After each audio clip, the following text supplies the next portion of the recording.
The Invincible War is one of the most chaotic and devastating battles in the Invincible comics, where dozens of alternate versions of Mark Grayson, each with different experiences, power levels, and moralities, are unleashed upon Earth. But how did this all happen? And who was behind it? Let's dive straight into the story. The return of Angstrom Levy. The story begins months ago, after Invincible had made one of the most difficult choices of his life. He had always struggled with the idea of killing, believing himself to be a hero who saves lives rather than takes them. But when he faced Angstrom Levy, a man who had been causing unimaginable destruction across dimensions, Mark made a brutal decision. In an apocalyptic wasteland, Mark beat Angstrom Levy to death. Or at least, that's what he thought. As Mark walked away from Angstrom's seemingly lifeless body, something unexpected happened. Levy, barely clinging to life, managed to open a last portal, a desperate escape. He crawled through, vanishing into the unknown. On the other side, Levy found himself in the hands of the Technicians, a group of advanced alien doctors capable of treating injuries beyond human medical knowledge. These beings examined him, pulling his broken, disfigured body out of the portal. Levy's face was completely crushed, his skull nearly unrecognizable from Mark's brutal assault. Yet, despite his condition, he was still alive. He tried to mumble something, but his injuries made it impossible to speak. Day 1 of the Invincible War. Months later, the real nightmare began. Across the entire planet, multiple versions of Invincible appeared, each one a different variation of Mark Grayson from alternate universes. These evil Invincibles were not here to help, they were here to destroy. Angstrom Levy, now watching from his secret hideout, observed everything through a screen. His face was barely healed, yet his hatred for Mark Grayson had only grown stronger. With a twisted expression, he ordered, "Attack! Go! Spread out across the globe. Destroy everything in your path. Make them see Invincible. Make them fear Invincible. Make them hate Invincible. Fulfill your side of the bargain, and everything you wish for will be yours." Levy's mental state was questionable. Was he truly in control, or was his rage consuming him? The Technician stood in the background, silent, watching as the destruction began. Mark and Adam Eve's moment of peace interrupted. Meanwhile, Mark Grayson, the real Invincible, was spending time with Adam Eve, Samantha Eve Wilkins. The two were lying in bed, enjoying a rare moment of peace. But Mark's mind was elsewhere. He turned to Eve and asked, "What's the deal anyway? Why can't I meet them?" Eve, confused, asked who. "Your parents," Mark clarified. "You think I wouldn't notice? You only ever invite me over when they're gone." Eve sighed, reluctant to answer. "I'm sorry, Mark. If you really want to meet them, I'll let you. It's just my parents are horrible. You wouldn't understand." Mark raised an eyebrow. "Hello? This is me you're talking to. I wouldn't understand." Eve hesitated. "I didn't mean it like that, I just—" Suddenly, Mark's phone rang. It was his first emergency call in a while. Something was happening at Stronghold Penitentiary. Eve sat up. "Do you need me to come with you?" Mark shook his head. "Nah, I'll call the base, see what's up. I'm sure it's nothing serious." But it was serious. Chaos at the Stronghold Penitentiary. Across the world, villainous versions of Mark Grayson were attacking in different locations. At Stronghold Penitentiary, one of them, Mohawk Mark, was tearing through the prison, slaughtering guards and inmates alike. He laughed as he crushed opponents. "This is what passes for a prison on this world. You're all so weak." Meanwhile, in London, another Mark, Mark 10, hurled a British superhero across the sky. "Pathetic. I wouldn't even keep you as a slave in my empire." Behind him, Big Ben was burning. In Moscow, a battle-hardened Mark stood atop a pile of wreckage. "After a year in Viltrumite prison, I could use a warm-up. But this is nothing compared to what I'm going to do when I find my father." This confirmed a chilling fact. In his universe, Omni-Man was still alive. Even in space, an alternate version of Mark, Omni-Mark, was battling Spawn and other heroes. Omni-Man raged, "I have killed you before. I will do it again." Meanwhile, Tech Jacket faced off against long-haired Mark, who looked at him in confusion. Unlike the animated series, this version of Mark had never met Tech Jacket before. Invincible joins the fight. Finally, Mark, the real Invincible, arrived on the battlefield. He wasted no time, punching Mohawk Mark across the face. "Stop this," Mark yelled. "We're too evenly matched. This could go on forever. Just tell me, who brought you here? How did you get into this dimension?" Mohawk Mark wiped the blood from his nose, snarling, "You will get no answers from me. I will never yield to you. You sicken me, lesser version of myself." He lunged at Mark, determined to kill him. But Mark remembered something. He recalled a trick Cecil had used against him before, something that had messed with his equilibrium, making it impossible to fight properly. As Mohawk Mark charged, Mark clapped his hands against both of his opponent's ears, hard. Mohawk Mark screamed in agony, his balance completely thrown off. He collapsed to the ground, barely conscious. That's when Mark noticed something watching him. Hovering in the distance was a strange floating spy drone. Mark narrowed his eyes. What the hell is that? Before he could investigate, Bolt, Kid Thor, and Knockout arrived, mistaking Mark for one of the enemy Invincibles. There's another one, get him. Bolt shouted. Earth is under siege. As the battle raged on, news reports flooded in. Reports are coming in from across the globe. Multiple superhumans, all resembling Invincible, have been wreaking havoc in major cities. At first, they were thought to be the real Invincible, but sightings have confirmed at least 20 different individuals. Their motives remain unclear, but the destruction is escalating rapidly. The Invincible War had truly begun. We will continue broadcasting as long as we can, although we don't know how long our location will remain secure. The transmission crackles to life, beamed across a world teetering on the edge of annihilation. In a quiet room, Debbie, Amber, her new boyfriend, and William huddled together, their eyes locked on the flickering screen, faces drained of color, horror etched deep as they witnessed the chaos unfurling beyond their fragile sanctuary. The world outside is a maelstrom of violence and despair. Far from their gaze, an evil Invincible variant squares off against Adam Eve, his eyes blazing with cruel intent. He smirks and declares, "This time, I'm killing you. Slowly. I'm going to enjoy myself."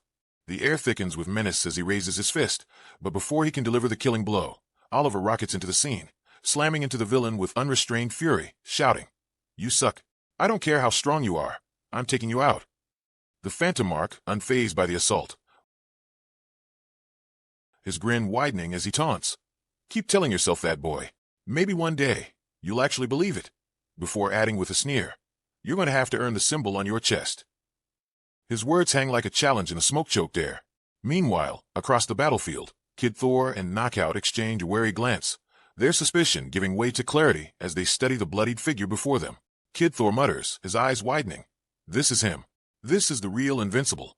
The true Invincible struggles to his feet, chest heaving as he catches his breath, and says with grim determination, "Call in whoever you can. This is huge, too big for just us. I'm going to try and take as many of them out as I can, but if I can't, be ready to back me up." Bolt, quick to act, patches a desperate call through to the Global Defense Agency, his fingers trembling over the controls. Deep beneath the Pentagon, the GDA headquarters lies in shattered disarray, a tomb of twisted metal and broken dreams. Britt and Donald stand over the lifeless form of the Flexion Mark, blood dripping from their bruised and swollen knuckles, the weight of their victory heavy on their shoulders. Britt wipes his face, smearing sweat and grime, and says, "I hope we never have to do that again." Donald, his gaze fixed on a fractured screen flickering with news reports, shakes his head and replies, "Have you been watching this? It's a damn nightmare." Cecil, barely upright, his nose bleeding profusely and one arm dangling uselessly, groans as he issues orders through gritted teeth. "Britt, grab a cordon and secure the Pentagon. We need a base to stage a counterattack. This place is as good as any." Donald straightens, sensing the next command, and Cecil continues, "Donald, start making calls."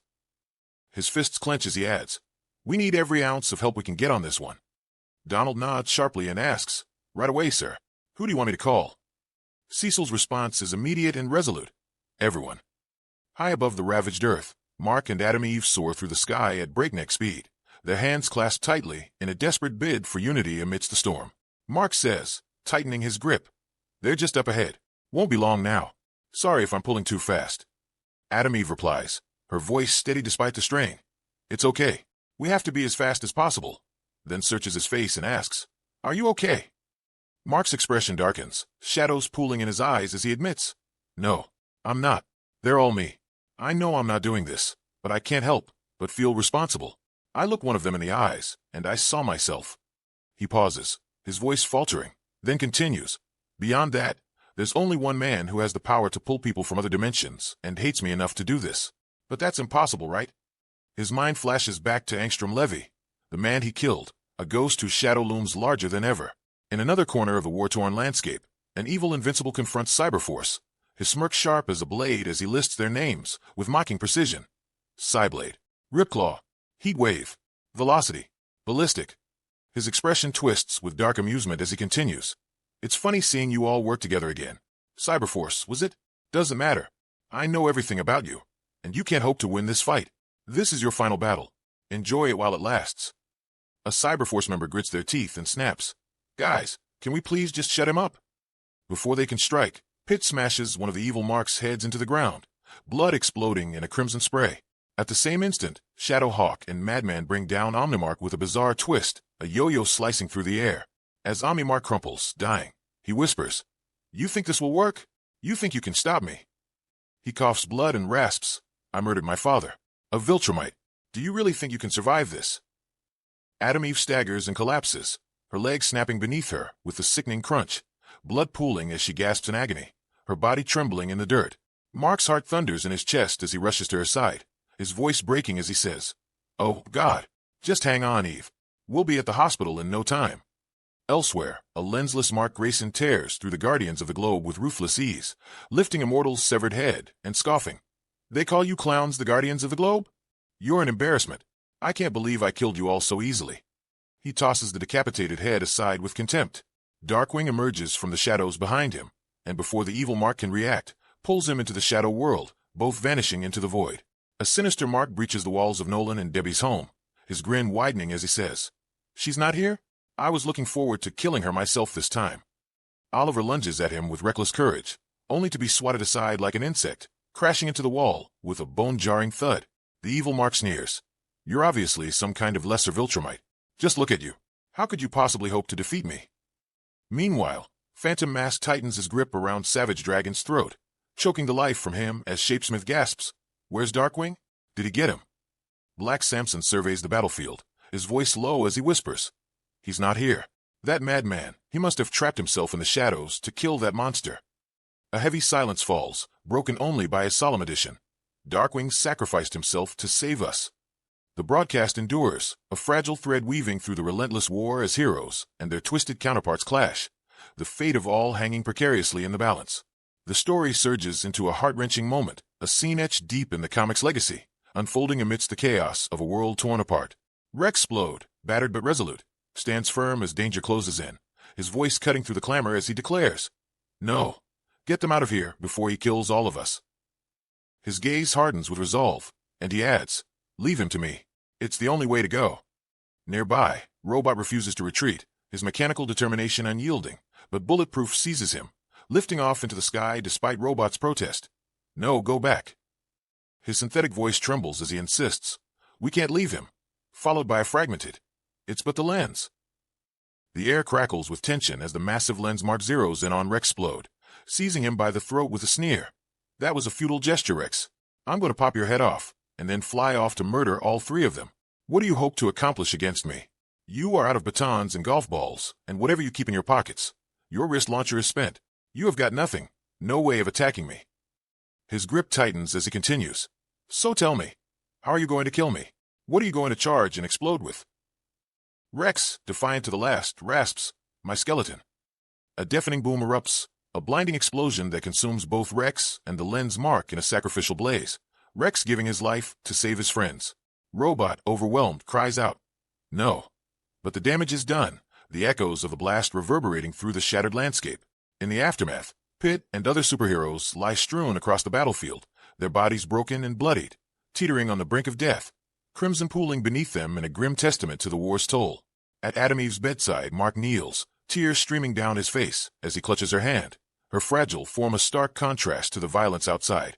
Cecil approaches, his voice stern as he says, "You can't be here." Mark's response is immediate, raw with emotion.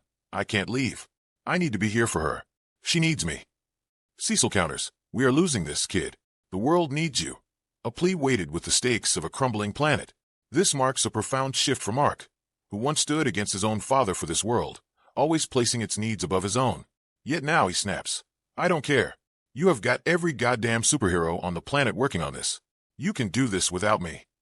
Cecil, exasperated, opens a portal and mutters, "Jesus, kid, let's hope you're right," before stepping through and vanishing, leaving Mark to his vigil. Across the ravaged globe, the Reman clash with evil Invincibles, their blades and fists felling the twisted variants in brutal succession. Mohawk Mark rampages unchecked, leaving a trail of bodies in his wake, while Omnimark, in a bizarre twist, falls to Oyoyo's yo-yo, a defeat as absurd as his final. Savage Dragon stirs awake amidst the ruins of a devastated city, his eyes surveying the destruction as he mutters, "Jesus," the weight of loss sinking into his bones. Day 3 dawns, grim and unrelenting.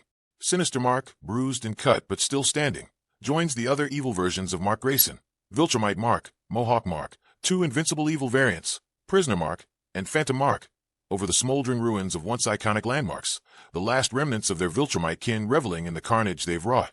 The scene shifts to Angstrom Levy, who commands. Phase 1 is complete. Gather and prepare for my arrival.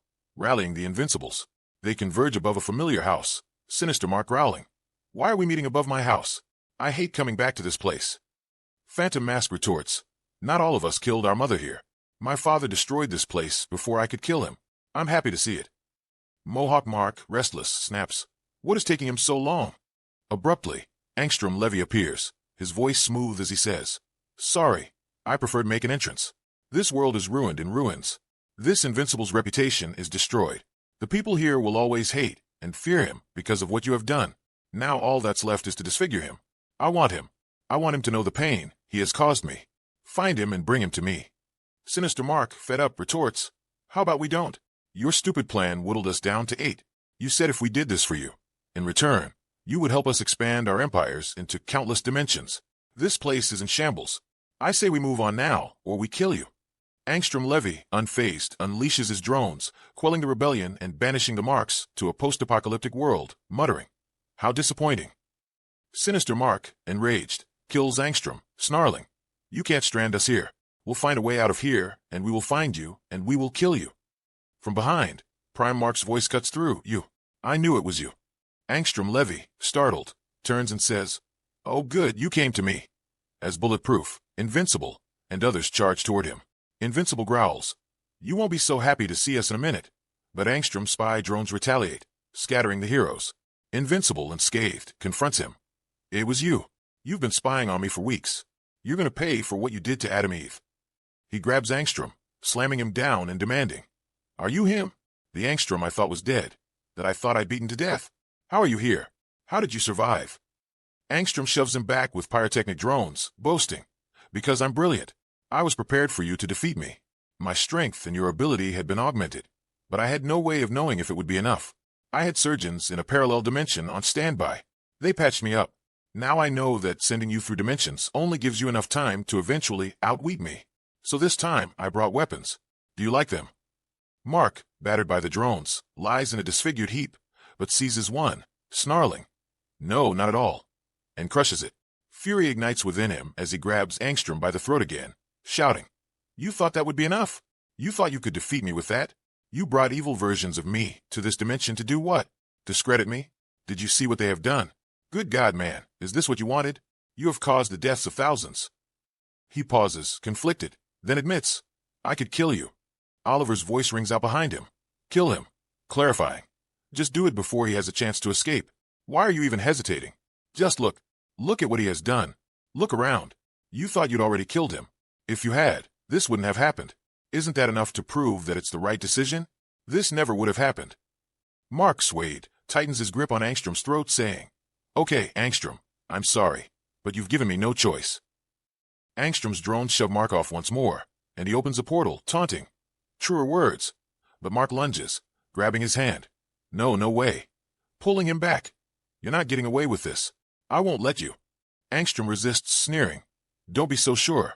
And though Mark yanks him, only Angstrom's arm emerges, severed as the portal snaps shut.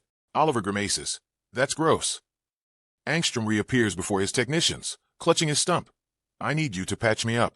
I'm getting the remaining 8 Invincibles from the dimension I stranded them in. We are going back. We will hit him all at once. I want his blood. Hurry, we've got to get back. The technicians rebel, one retorting. No.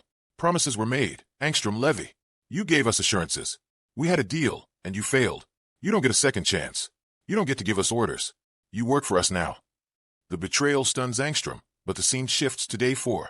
The GDA, Nolan's house, and the world's iconic landmarks lie in ruins. Invincible stands in a deserted wasteland, once a vibrant city, now rubble, whispering, My God. Thus ends the tale of the Invincible War, a saga of sacrifice and vengeance. Please subscribe for Conquest vs. Invincible in my next video, and like and share. Thank you. And there you have it, folks, the wild, brutal, and downright epic ride that is our Invincible War. What a way to close out this video, right? We've seen Mark Grayson pushed to his absolute limit, facing off against twisted versions of himself, Sinister Mark snarling. How about we don't? Your stupid plan whittled us down to 8. Mohawk Mark tearing through everything in sight, and Phantom Mark grinning with that creepy, Not all of us killed our mother here. Then there's Rex Splode, stepping up with that unforgettable. No, get them out of here before he kills all of us. And blowing himself up with my skeleton. Talk about a hero's exit that leaves you speechless. And Mark, oh man, at Adam Eve's bedside, tears in his eyes, telling Cecil, I don't care. You have got every goddamn superhero on the planet working on this. That's the kind of raw, heart-wrenching moment that makes this story stick with you. Angstrom Levy's back, too, slinging drones and spitting. Because I'm brilliant. Turning this into a personal vendetta that's as smart as it is savage. It's Invincible cranked up to 11, action, emotion, and a world falling apart, all in one insane package. So, what do we love about this? First off, it's got that Invincible DNA. Heroes who bleed, villains who hit where it hurts, and stakes that feel real. Rex's sacrifice is a gut punch when he says, leave him to me. It's the only way to go. You feel the weight of every word, and that boom? Chills. Mark's defiance against Cecil, choosing Eve over the world, flips everything we know about him. It's not just about saving the day anymore. It's about what he's willing to lose. The evil Marks are a blast, too. Lens Marks, I'm going to pop your head off taunt. Phantom Marks Iricom. Sinister Mark's rebellion. They're not just punching bags. They're nightmares with personality.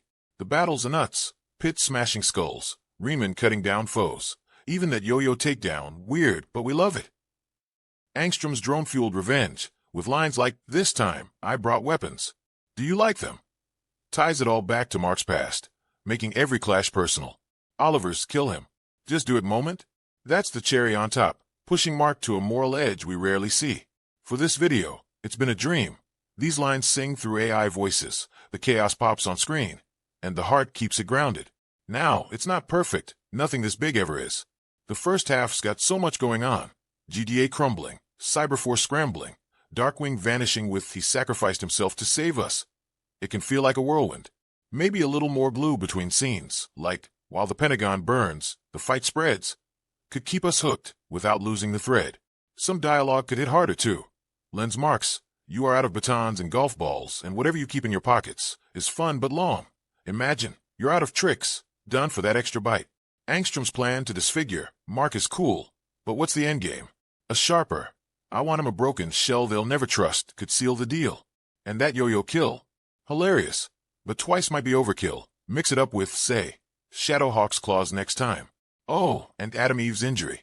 She's the heart of Mark's stand. So maybe a line like, she's all I've got left, could make us feel his desperation even more. But honestly, those are nitpicks. This Invincible War is a beast, epic, messy, and beautiful. It's got the soul of the comics, Mark's struggle, Rex's guts, Oliver's fire, and takes it somewhere bigger, darker, wilder. Whether it's the Riemann slicing through evil, Savage Dragon waking up to Jesus, or Mark choking out. You're not getting away with this, as Angstrom's arm rips off gross, Oliver's right. It's a story that grabs you and doesn't let go. For you all watching, this is why we dive into these worlds, heroes who break, villains who bite back, and moments that hit like a freight train. So, what do you think? Did Rex steal the show? Did Mark's choice break your heart? Drop your thoughts below. Hit that like button if this got your pulse racing. And subscribe for more, because trust me, we're just getting started. Thanks for sticking with us through this war. See you in the next one.